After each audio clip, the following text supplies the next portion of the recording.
కొత్త ప్రభాకర్ రెడ్డి గారు. సో మొత్తానికి స్పందన ఒకటి, 2 రోజుల్లో అసెంబ్లీ జరగబోతుంది.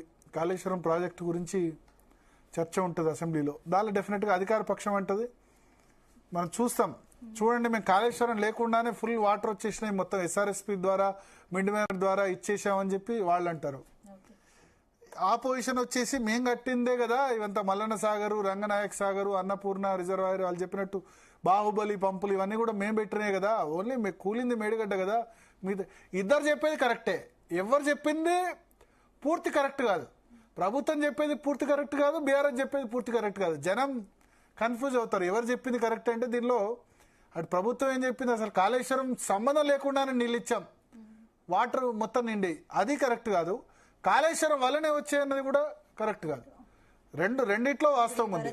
అంటే ఇప్పుడు మల్లన్న సాగరు, రంగనాయక సాగరు, కొండపోచమ్మ సాగరు, తర్వాత ఈ పంప్ హౌజ్లు, ఎల్లంపల్లి నుంచి బాహుబలి పంప్ హౌజ్ అయినా ఇవన్నీ కట్టింది బీఆర్ఎస్, ఇవన్నీ నిర్మాణం చేసింది బీఆర్ఎస్.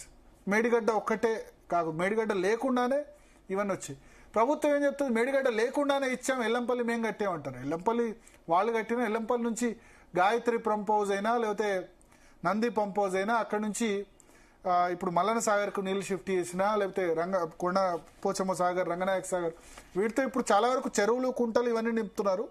ఇంకా పూర్తిగా డిస్ట్రిబ్యూటరీ కెనాల్స్, మెయిన్ కెనాల్స్ ఇవన్నీ కూడా వర్క్స్ ఇంకా కంప్లీట్ కాలేదు, బట్ యూస్ఫుల్ అయితే అవుతున్నాయి వాటరు.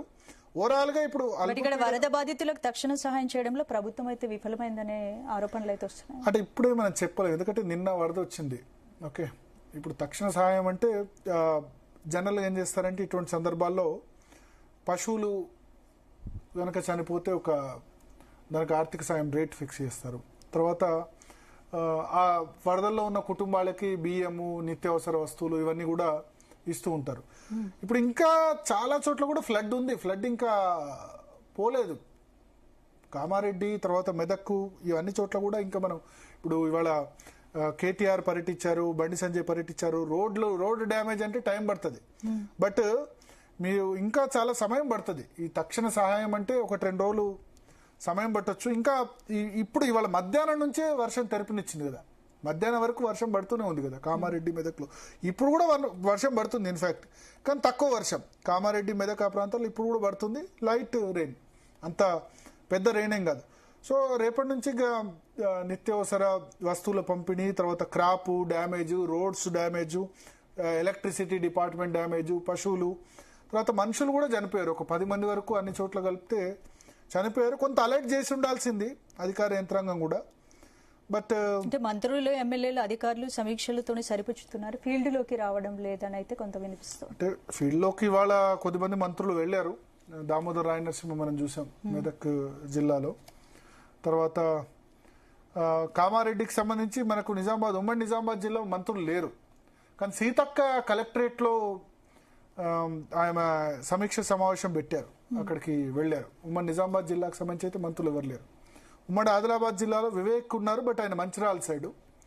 మెదక్ జిల్లాకు సంబంధించి దామోదర్ రాయనరసింహ మంత్రి ఉన్నారు, ఆయన ఫీల్డ్లో అయితే మనకు విజువల్స్ అవన్నీ కూడా వచ్చాయి. తర్వాత సీఎం వెంటనే ఏరియల్ సర్వే వాళ్ళు చేశారు రేవంత్ రెడ్డి. అయితే నిన్ననే ఆయన రివ్యూ చేయాల్సి ఉండే, నిన్న మూసీ మీద ఎట్లా రివ్యూ చేస్తారు, స్పోర్ట్స్ పాలసీ మీద కూడా రివ్యూ చేశారు నిన్న. ఉపాసన కానీ, కపిల్ దేవ్ కానీ చాలా మంది పాల్గొన్నారు.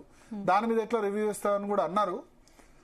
బట్ అల్టిమేట్గా ఏంటంటే నిన్న ఆల్రెడీ షెడ్యూల్డ్ రివ్యూ కాబట్టి నిన్న సాయంత్రం నుంచే ఆయన పరిస్థితి సమీక్షించారని కూడా చెప్తున్నారు. ఒకసారి కేటీఆర్ మాట్లాడారు, ఏమన్నారో చూద్దాం.